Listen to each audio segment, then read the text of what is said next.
shortly, but first to Pauline Hanson. Last night's One Nation party meeting in Melbourne's Dandenong was reduced to a shambles.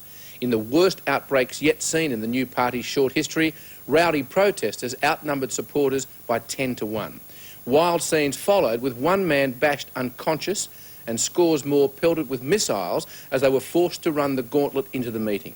Ironically, Pauline Hanson herself was not there, but she's hopping mad about the violence marring her campaign trail.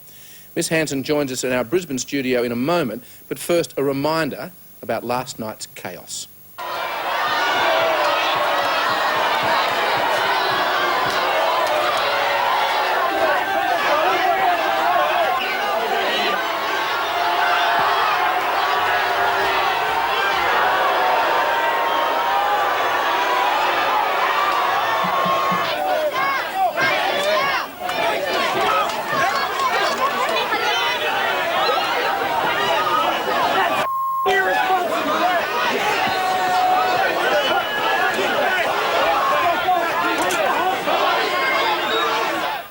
Well, Miss Hanson, after seeing what happened last night, are you feeling the heat now?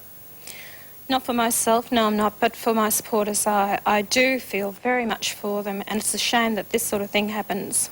There have been lots of protests over the last few months, but nothing like last night. No, it is getting worse. I admit to that, and all they are political terrorists. It is an organised organisation. They're called the Militant, and it's not Australia's way of life, is it? For these sort of protests. I'm not saying people shouldn't have their say, protest, but do it in a civilised, friendly manner. As I say to my supporters when they come to meetings, please do not get involved in any violence. Turn the other cheek, walk away. Have your say at the ballot box. What's your understanding of what happened last night? Well, what I can understand is there was about 220 of my supporters went to a meeting. There was actually between 400 to 600 protesters.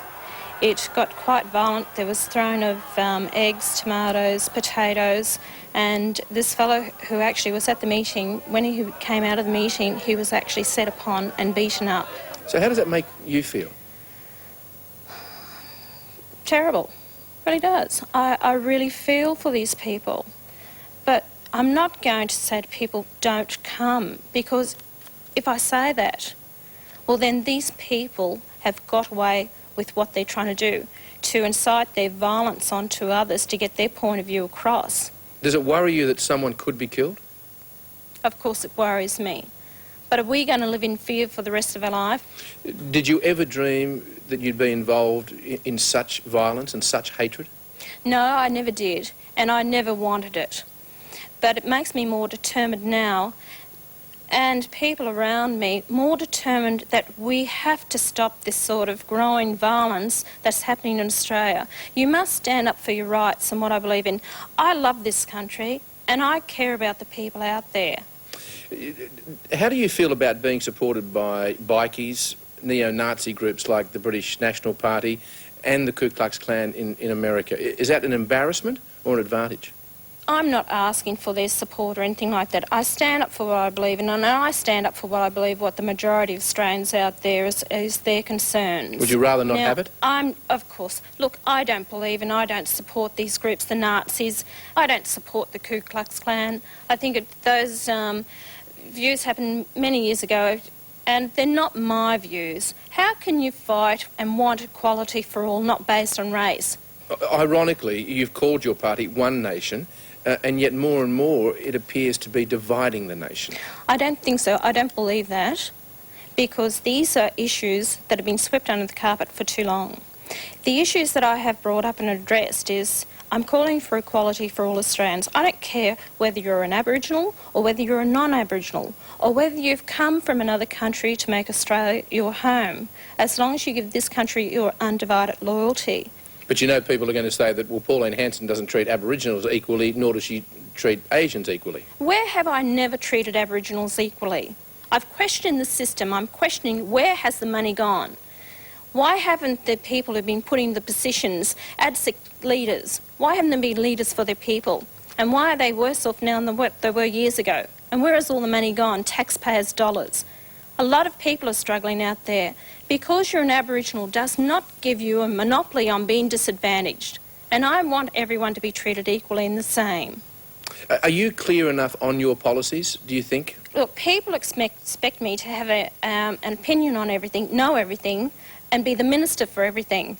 Now, these ministers can't even handle just one portfolio, yet I'm supposed to know everything. And yet Prime Minister John Howard says that your support has peaked, that it's downhill from now on. No, that's wishful thinking on the Prime Minister's part. But you've never once thought about quitting. How could you quit? What is so wrong with everyone to be treated equally and the same? Why do we have to look at what race a person is or where they come from? Aren't we all Australians together? Isn't the main concern out there for Australians and the future of this country, and that our kids have something to look forward to and have jobs? I'm a federal politician to make responsible decisions for the future of this country and the people out there. And I've been given a job, and I'm going to stick with it. And finish it. And finish it to the best of my ability. Ms Hanson, thanks very much for your time. Thank you. And right now, 1,000 protesters are jostling with police at yet another One Nation rally, this time in Canberra.